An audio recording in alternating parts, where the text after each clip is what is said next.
Hi, I'm Dr. Don Frazier. Today I have Hunter S. Reynolds with us, and we're going to talk about something that you might not think is so historical, but maybe futuristic, maybe even science fiction.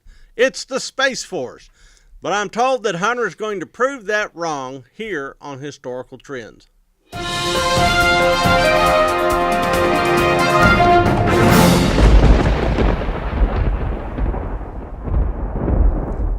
Space Force is the vision of the future, the present, and the past. President Donald Trump recently expressed his desire to create our nation's sixth military branch, Space Force. Of course, as with everything done by President Trump, Space Force has been greeted with a lot of backlash. The media ridicules it, late-night comedians laugh at it, and many misunderstand it. But Space Force is an idea that apparently has been flirted with for decades. Exactly. While many picture the branch as ridiculous, with stormtroopers firing lasers across the galaxy and wasting billions of taxpayers' dollars, Space Force is quite different than how many like to paint it. Democrats find it difficult to support President Trump, but many people believe Space Force is vital to the protection of our technologies, the defense of our nation, and our dominance of all domains, including, of course, space. Let's start off by explaining why Space Force is really a more personal benefit to every one of us than the media gives it credit for. I was speaking to Senator Ted Cruz about his support of the Space Force. Well, that's pretty casual. I was speaking to Senator Ted Cruz. All right, name dropper. Keep Well, going. he put it about like this. Satellites are used for everything these days. Your GPS navigation, the internet access on your phone, the texts and calls you send and receive. All of these things are only possible with the power of our satellites. Think about these questions I ask. If the satellites went out, could you send that Snapchat? Could you find your way to your road trip destination? Could you Netflix and chill? Could our military secure its intelligence? The very obvious answer is no. Now, how could a satellite be taken down? Are there countries with that capability? In 2007, China successfully used an anti-satellite missile to destroy one of their decommissioned weather satellites. The weapon was described as non-explosive and as a kinetic kill vehicle that collides with its target to destroy it. This process leaves thousands of pieces of space junk floating in orbit, becoming potentially dangerous to our astronauts in the ISS and to the thousands of other satellites. China claimed that they advocated the peaceful use of space and opposes the weaponization of space and arms races in space. I'm skeptical. I read that China has plans for bases on the dark side of the moon. Well, I don't know if they have that yet, but I bet they have some crazy ambitions like that. Knowing that China has the biggest military in the world, with over 2.2 million personnel. That's a lot of folks. It is. It would be the best choice for the United States to build up its military presence in space. Because when another country puts up a threat in a certain domain, the world counts on the U.S. to protect it. That is true. History shows that the U.S. has been called on to save the day more than once. To make China's threat even clearer, they have advanced their anti-satellite technology in the years since their 2007 demonstration. Since then, they have amassed an impressive array of weapons. Lieutenant General Jay Raymond says this: "Soon, every satellite in orbit will be able to be held at risk." That is very concerning, and should not only be to Americans, but to the people of the world. That is a good point. This potentially affects everybody on the planet. Truth be told, the United States may not even know of all the tests that China has conducted. We only know of a handful, as China is known to conduct secret military operations and covertly produce new technologies. Actually, the U.S. acts in a similar manner. Did you know that in 2011, Congress banned NASA employees from coordinating with any Chinese citizens affiliated in any way with the state to conduct scientific works? Long overdue. They also prohibited NASA from hosting any Chinese citizens. That is interesting. So China can't be blamed, because that is the point of intelligence. We do it, they do it. It's all fair game as long as no international laws are broken. A tale as old as time. You know, a lot of people I hear say, we already have Space Force. It's called Air Force. But retired Air Force Colonel and astronaut Terry Virts, a man who had to maneuver the ISS away from the debris of the 2007 test attack, says this: "It simply defies logic to keep that domain in the Air Force, akin to having the infantry in the Navy.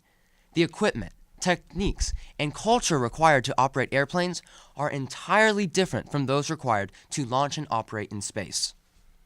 You know there's no air in space, so that's how come the Air Force can't operate up there. Exactly. All right, these statements prove another point.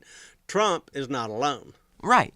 He is being advised by military personnel who know what they are talking about. Even congressmen on both sides of the line stand with him. Congressman Mike Rogers says this: Congressman Jim Cooper, Democrat from Tennessee, and I have worked tirelessly on the House Armed Services Committee, Strategic Forces Subcommittee level on the need for a Space Corps outside of the Air Force for over 2 years now. President Trump is not just pulling these ideas out of the vacuum of space. Yeah, but on Facebook, I'm sorry. All right, even as far back as Reagan's administration, strategists were considering space when they were making plans. Ah, yes. The Strategic Defense Initiative, a program that was dubbed Star Wars. And not in a friendly way. Well, that was back in 1983, when the Cold War was still going on. Americans were scared of Soviet Russia and their nuclear capability. and that is why Reagan proposed this nuclear missile interceptor. The idea was to have a complex defense system to go against any enemy missile in its atmospheric phase to ideally stop it from reaching its target. The weapons required included space and ground-based nuclear X-ray lasers, subatomic particle beams, and computer-guided projectiles fired by an electromagnetic railgun, which would all be controlled by a supercomputer. Of course it would. I remember being being an undergraduate at UTA and then working on railgun technology just one building over from my English and history classes. All right. At that time, this technology was, in fact, completely undeveloped. I mean, this was all... Completely. Yeah, complete science fiction when we were talking about it back in the 80s. Yes, it was a program that Reagan intended to be researched first. Okay. The whole goal was a visionary one that was out to protect us. Reagan said this: "Security is based on being prepared to meet all threats. What if free people could live secure in the knowledge that their security did not rest upon the threat of instant U.S. retaliation to deter a Soviet attack? That we could intercept and destroy strategic ballistic missiles before they reached our own soil or that of our allies."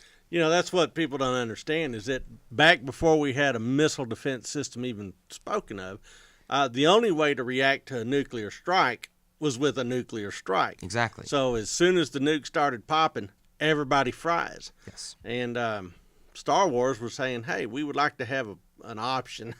All right, and we're also talking about striking in the atmospheric phase. Later on, we're going to talk about the different phases of a nuclear launch. All right, so all this makes sense to me. It translates to our current situation in this day and age.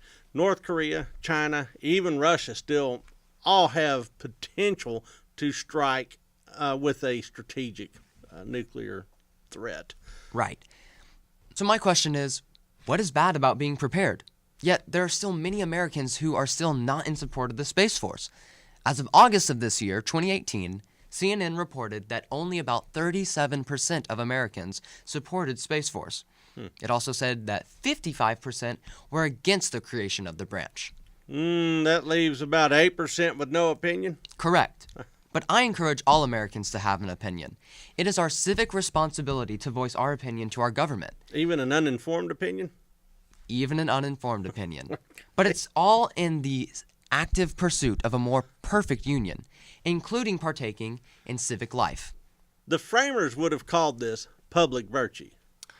When I think about space, one of the first things I think about is President John F. Kennedy. He rallied the country behind him on his race to be the first country on the moon, a race won years after his death. Many Americans were thrilled about this advancement. A common sentiment found across the country.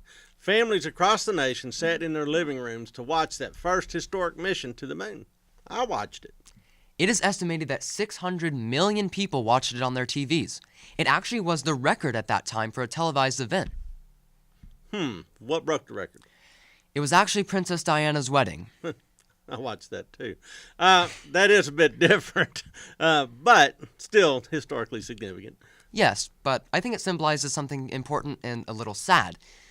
It seems like people shifted their minds from wanting to learn, explore, and be patriotic to being more concerned about celebrities and other countries' non-political affairs and mindless entertainment. Did you see her dress? I mean, come on, Hunter. Don't hate what you don't understand. All right. Viewers at home can go and learn more about the phenomena in one of our Season 1 episodes here at Historical Trends. It's called The Cult of the Celebrity. But back to Space Force. Okay. President Trump said, "My administration is reclaiming America's heritage as the world's greatest spacefaring nation." He went on, "The essence of the American character is to explore new horizons and to tame new frontiers. But our destiny beyond the Earth is not only a matter of national identity, but a matter of national security." To me, it sounds like a revival of what JFK brought to life. It very much is. Okay. Except this time, our competitors are more advanced than ever, and now the space program comes in a more militaristic package. Yeah. But really, whether people want to admit it or not, space was always something that was tied to defense. Sure. See, the Soviet Union was the first country in space, with Sputnik in 1957. Yes, we did lose that portion of the space race. And do you know how Sputnik got into space? On a Soviet R-7 intercontinental ballistic missile, proving that if a Soviet missile could reach space, it for sure could reach the U.S. mainland, equipped with a nuclear weapon. Yeah, Americans were not real thrilled about that idea, watching Sputnik go by in the night sky. So, As they should feel. Americans should never be satisfied with the idea that another country has the capability to do mass destruction to us. In fact, I say we shall never be satisfied until we know that our defense can truly defend us against any and all types of threats, including anti-satellite weapons that our rivals possess. wow, you sound like you're running for office. All right, Hunter. Critics argue that Space Force creates an unnecessary bureaucracy and will cost us a fortune. This is an important concern. Republican Representative Mike Hoffman says, "I have worked to reduce the size of the Pentagon bureaucracy, and now we have a plan by this administration to expand that bureaucracy by creating a whole new branch of military service, a Department of Space, without, I believe, a commensurate increase in capability." There is some resistance to Trump's plan on both sides, but it seems they might not win the fight. A recently obtained Air Force memo has revealed that establishing the new branch and creating a headquarters by 2020 will cost about $3.32 billion. Okay. It estimated that 13,000 personnel will be brought on board by the beginning. This proposal also suggests that these servicemen will be brought on new before any space personnel from the other branches are transferred. See, right now, the Air Force has Space Command, which controls our satellite launches and cyber functions as of now. But with the creation of the new branch, some of the initial assets may come from the Air Force, maybe upsetting the corporation side of the Air Force, but working to serve the people. Air Force will return its complete focus to the main function, tactical and strategic airspace. Then Space Force will have the opportunity to grow and expand once it is its own branch. So, this means a tax increase, right? Not in the current plan. While in the first 5 years, the estimate is that Space Force will cost $13 billion, here's the good news for those people who worry about the economy. The U.S. already spends about $600 billion on the military each year. So this $13 billion, this will only make a small dent in the finances. Also, Morgan Stanley Global Finance Solutions says this: Space Force could address critical vulnerabilities in national security, raising investor awareness in the formation of what we see as the next trillion-dollar economy. Look at companies like SpaceX. Imagine a future where more companies like that existed, all working to put the U.S. ahead in our technological lead of the world. You know what this reminds me of? This reminds me of when the United States created their Navy for the first time. They had a bunch of merchant shipping going on in the Caribbean, and they had no way to protect it or even to guarantee the infrastructure of the American merchant marine. So they had to bite the bullet and actually build ships to protect them. So maybe this is a way of putting that defensive infrastructure in place for the future commercialization of space. Yes. All right. That would also indicate that there's people looking at making money out in space, like mining asteroids or putting moon bases to harvest rare earth minerals and things like that. How exactly will this branch get formed? Well, back to the first part. There have been talks about commerce on the moon and in the stretch between the Earth and its moon. Yeah, well, Well, you know, what is kind of funny to me, though, okay, Air Force was formed in 1947. Previously, it was the Army Air Corps. correct. Then the nation saw the need for it to be the sole functioning branch.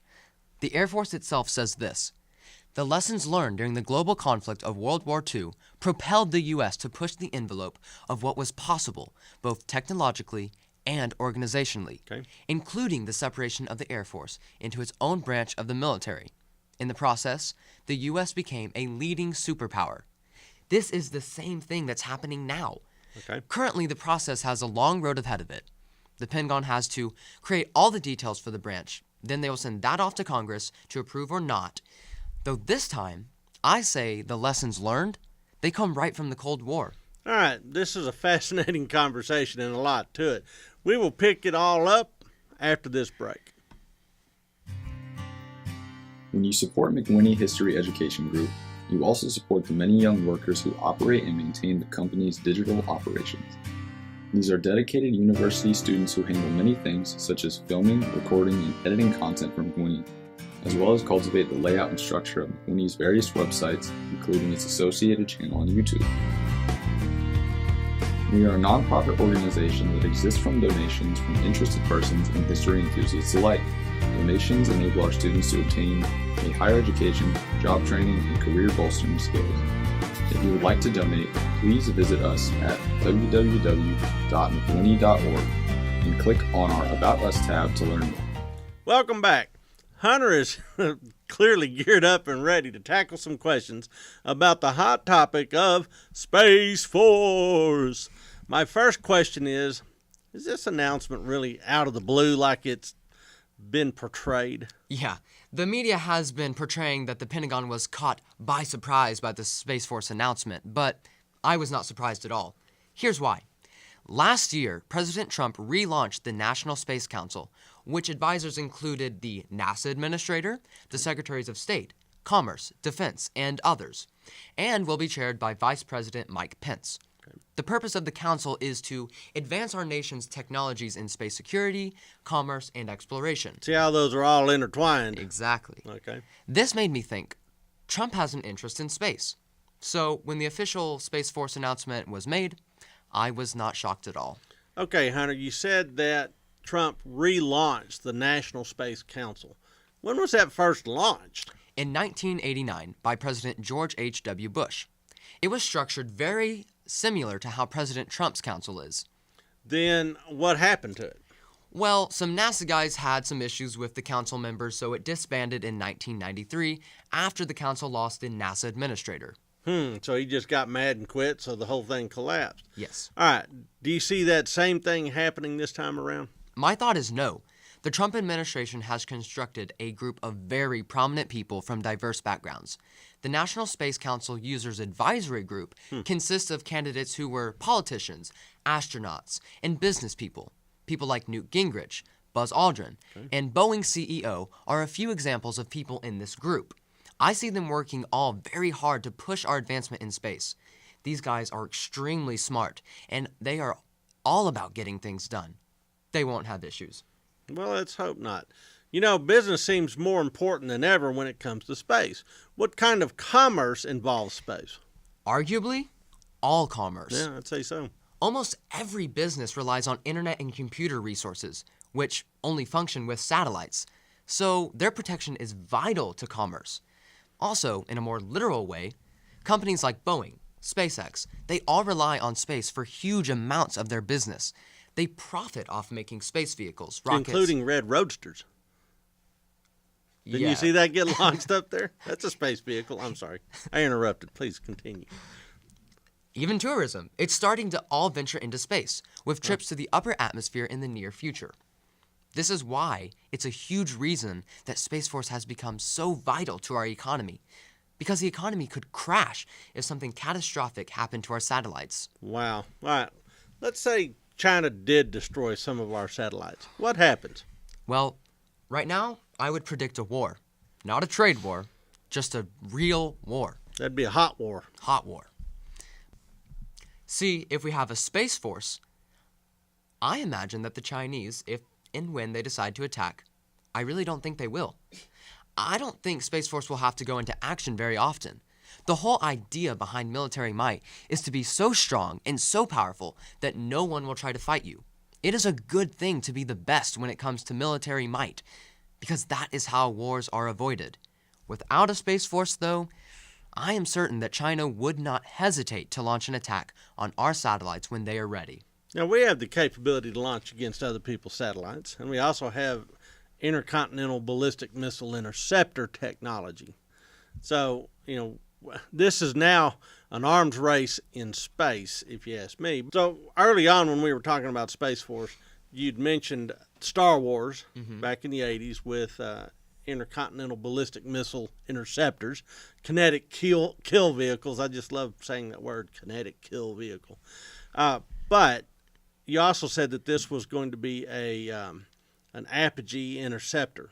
So do you know anything about how ballistic missiles are launched and how that works? Well, I know they have a couple of phases. They do. And the whole idea when you're intercepting a missile is to basically get it before its atmospheric phase. That way, Correct. The rain of the radiation per se and just the destruction of it is basically captured and basically dismantled. That way, whatever reaches the Earth, it's not as...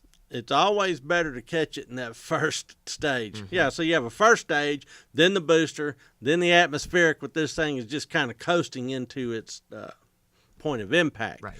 And everybody thinks, well, how accurate do nuclear weapons need to be because they have such a large blast radius? Well, it turns out they need to be fairly accurate. Yes. And if you pick them off in the atmospheric stage when they're coasting, if you don't get a good kill, then that thing lands somewhere. So they may be aiming at, say, Atlanta, but it falls on Winnipeg. Yeah, bad day for the people in Winnipeg. I guess they're Winnipegians.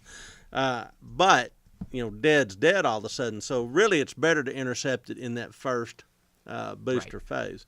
And that's really what we've been working on. Exactly. I've got friends that actually work on weapons that are ship launched that can pick off an intercontinental ballistic missile in that first stage. And the idea is then the nuke falls back on the launcher and everybody wins except for the guys at the launcher. All right, so all this Space Force stuff has a lot of different components to it. So do you foresee a time in the future where we're going to have starship troopers like Robert Heinlein's guys that are dropping in from space into enemy territory? Anything cool like that? Well, there have been some media outlets who have been discussing the so-called space highway, as I'm going to call it, between Earth and the moon. And they also have been talking about maybe Space Force will become the space police of that highway.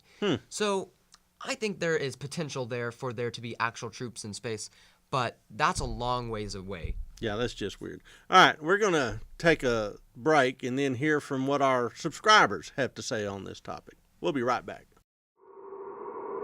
Bear Leader Tours. Where will Bear Leader Tours take you? Everywhere. Paris. Bruges. Triad. Battlefields. Pearl Harbor. Pacific beaches. New Orleans. Join the adventure. www.mcwhinney.org. And we're back. Hunter, you said you've got all sorts of questions from folks that have either tweeted or emailed in or put something on Pinstaface. All right, I'll let you go. Perfect. I'd love to hear the questions. All right, Chase Cutler from Corpus Christi emailed this one in. He asked, would we be going to different planets eventually, and would this fall into the purview of Space Force? This is kind of a multi-part question. Okay. So, phase one. So, as of right now, space exploration and colonization is in several different hands, but not Space Force's. NASA, the National Space Council, and private companies will handle that aspect of space. But here is how Space Force will have an impact on them. Satellites used to communicate to our astronauts and our other satellites out in the far reaches of space will be protected by Space Force. The protection of satellites will be vital to keeping our people safe and in touch with Earth when the time comes to send them to Mars. So, Space Force will be important indirectly, but that answer applies only to the first phase. See, President Trump sent his supporters a few Space Force logos to vote on, and on one of them had the phrase, "Mars awaits." This must mean that the future of the branch will hold some colonization if Trump gets his way. All right. Here's another one. This is from at Toyota the Pecan.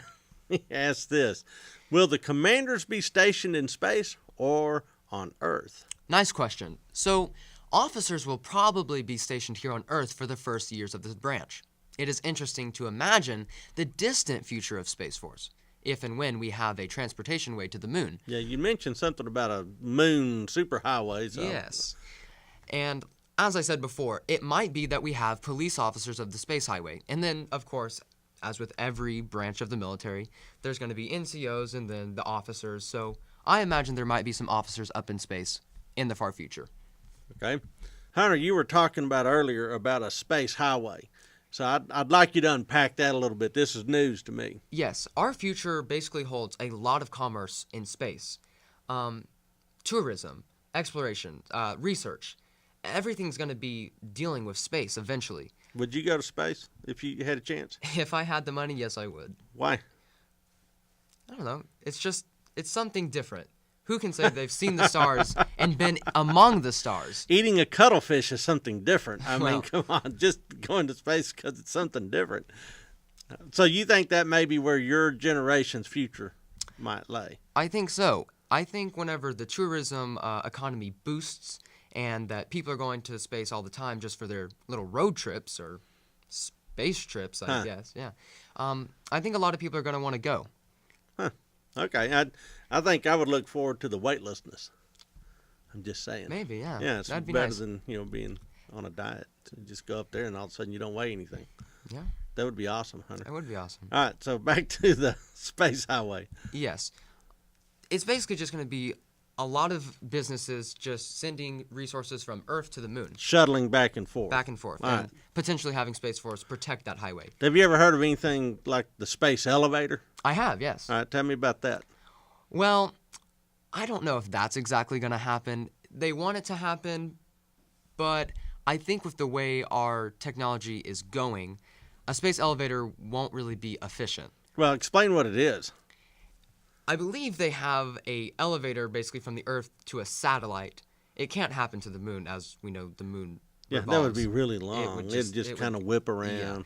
So it would have to be to a satellite that has orbit that matches. Like a space station. Yeah. Yeah, to something that's in some sort of gyrosynchronous orbit. Yes. But that's actually stuff that people are talking about, Right. which makes protection of the space more important than ever. Right. Okay. So space highway is really a metaphor for unrestricted commerce between Earth and its nearest satellite and perhaps even colonies on other planets. Correct. So this is kind of the baby steps going forward that predicate any sort of development. Right. These are all baby steps. Okay. But Space Force. Space Force. Okay. All right. Another viewer, Cather C., asked, just how will Space Force be beneficial to Americans? So you got to wrap it with this one. Yes, this is a great wrap-up question. First off, the creation of Space Force will be a revolutionary event in the industry of the United States. Companies like Lockheed Martin, Boeing, SpaceX, among others, will be given the opportunity to employ more engineers, more scientists, and more factory workers, boosting our economy and creating jobs, jobs, jobs. Additionally, we will be strengthening our military, returning it to being the mightiest on the globe, and apparently orbiting the globe, and telling our enemies not to make any moves that they will regret. The protection of all satellites will be secured, meaning brands like Apple and its customers will never have to worry about having to go off-grid. More so, Heavens forfend. this is going to be our first step into the future. The vision people have dreamed about for decades, the reality of motion pictures. Wow. This could be the chance to make fiction non-fiction.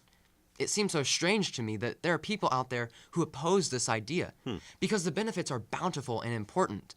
The government has a duty to ensure that all Americans live in a world that is safe from any and all threats. And right now, the security is not at 100%. With Space Force, I believe we will reach 100% security. It is not only time for our military to answer the threats imposed by countries like China, but it is also time for American citizens to support our military and the servicemen and women who sacrifice so much to defending lives. This administration is working for the people, and it seems as if they get no thanks in return. I know there are many issues people have with Trump, and that is absolutely fine. But I hope that after hearing this discussion today, people will now understand the importance of Space Force, know how Space Force came to be, and see what Space Force does for every American. Thank you for the viewers watching at home, thank you to Dr. Frazier, and thank you to the McWhinney Group for having us. I leave you with this quote by President Lyndon Baines Johnson. "If I could get one message to you, it would be this. The future of this country and the welfare of the free world depends upon our success in space." Thank you, Hunter. Folks, see you next time on Historical Trends.